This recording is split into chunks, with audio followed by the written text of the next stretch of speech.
سلامات كبرات تخاتلتي بلين تايمس كما يالخم بوغني يصبق الله እናበልኩ ናብ ናይ ሎማዓንቲ ጉዳይ ከሐልፍ እቲ ጉዳይ ከዓኹልኩም ኣብ ማሕበራዊ ሚድያ ከም ተኸታተልኩምዎ ኣብ ጉዳይ ማሕበር ልምዓት ትግራይ ወይ ከዓ TDA ዘሎ ወላ ዝነበረ ዘሎ ሁነታት ሓሳብ ይገልጽ መጽየ ማለት እዩ እንታይ እዩ ማሕበር ልምዓት ትግራይ ማለት ኣነ ከምቲ ዝመስለኒ ዝነበረ ነን ፖለቲካል ወይ ማለት ፖለቲካ ናይ ፖለቲካ ኤድ ዘይብሉ ኦርጋናይዜሽን ናይ ልምዓት ኦርጋናይዜሽን ይመስለኒ ነይሩ ግን ከከም ኣይኮነን ማለት እዩ ኣነ ብውልቀይ ወይ ከዓ ከማይ ዝበሉ ካልኦት ሰባት እውን ኣብ MIT ዝበሃል ዝተምሃርና ምናልባሽ ብዝበለጸ يردنا يخون سلام محور المعاد تجري مالتيو كم تفلت محور المعاد تجري بMIT أتدايسا لك كم كلامينو مالتيو إذا MITs بمحور المعاد تجري أتدايسا مالتيو سمسريتا كم كلامينو مالتيو كوين جن أجاد حار أبكل تشحن 4 عامة مهرت زوم محور المعاد تجري تنزل محاضر السبت ناب منجستي وتعلم مغالي يونيفرسيتي أركيو مواعيد مالتيو كأتونا خلو جن بب ورد أذن برنا نفع تمهاري لهم فتينهم زأتونا ناوجن ناب منجستي حلفونا خلو ناب زي مرسنا يونيفرسيتي مالتيو زي منهم سلاسة بسي منهم كم زي كردسوم مالتيو تايزي بوليسايز غير مو مالتيو ت MIT مغالي إنستيتيوت أوف تكنولوجي مالتيو ناي إنجنيرات مفرعي هاجرمو خلت سايز جرمو مالتيو من ثم مرحتي وكع بورد ناي محور المعاد تجري ناي تأمتن زنورو مالتيو مخنياتو طيق كايم من تايل كايمون ملسي أي ملو سلكان من الباشكو بجس لذي حتى قال ملي لمكم ملو سلكا خوليو جن بيتهم جن انتريخ مو طعم سمايز بس حمالتي نبعث اللهم بطعم مالتي زوم نزلت كالات المرحوان زنور سبات مالتي سلازي اتنايلهم ما عند فش انت ايو طعنا سلازي نورو مالتي انت كالات زين بفلاي طعنا سلازي نبرن مالتي ناي ولق سبات مጥቀም ስለን ናይ ውልቀ ውጅለታት መጥቀም ስለዝነበራ እየን مالتي خمزي حنفش في ዘሎ مالتي ነፃ ኾና ነፃስ ኣይኮናን مالتي ናይ ፖለቲካ ሰባትሲ ካኣቶ ወንስ ኣይነበሮም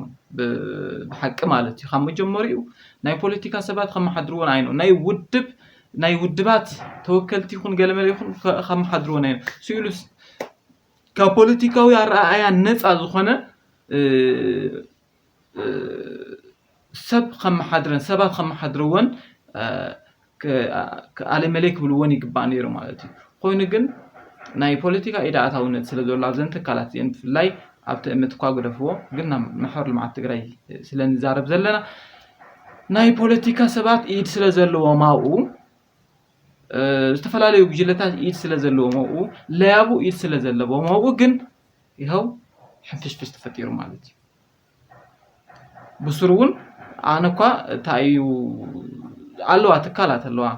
ናብነት ኸምናይ ናይ ከባቢታት ማሕበር አለዋ ናይ ልምዓት ማሕበራት ናብነት ናይ ኣብ እገላ ከባቢ ዝንቀሳቀሱ ማሕበር ልምዓት እገላ ዝበሃል ኣብ ዓጋመ ኹምታት ማሕበር ልምዓት በብታይ ዝበሃለሉ ማለት እዩ ሳምራ ከባቢ ሓርት ሳምራ ከባቢ እዚን ተፈጠራሉ ምክንያቱ እውን ከምናተይ ግምት ማለት እዩ ታዩ ኣብ እቲ ማሕበረሰብ ሲ እቲ ማሕበረሰብ ኣብ ዝተፈላለዩ ከባቢታት ትግራይ ዝርከብ ማሕበረሰብ ሲ እቲ ኢሊት ብፍላይ ኣብታ ማሕበር ልምዓት ትግራይ ትበሃል ትካል እምነት ስለዘይብሉ ማለት እዩ ኢለ ገምጊመ ነይረ ንባዕለይ እውን ማለት እዩ ስለዚ እዚ ሕንፍሽፍሽ እዚ ታይራ በዚ ማለት ሕንፍሽፍሽ ወላ ናይ እምነት እውን ማለት ከምዝ ብትክክል ዝምጽ ናይ ዝኾነ ትካል ኣብ ዝህዝ ግዜ ናይ ትግራይ ትካል ከም ዝተዙ ታይ ዝበሃል ተዘጋጥም ነይሩ ሕንፍሽፍሽ ምፍጣር ይቆርየን ምክንያቱ ናይ ፖለቲካ ሰባት ስለዚህ ሕዝወን ጉጅላ ኣው ረብሓ ዘቀድሙ ሰባት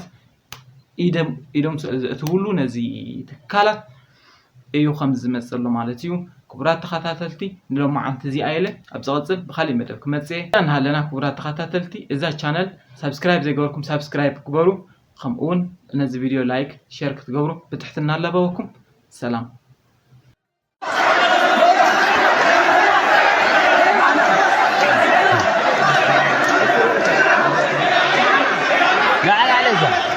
تعال معلش معلش معلش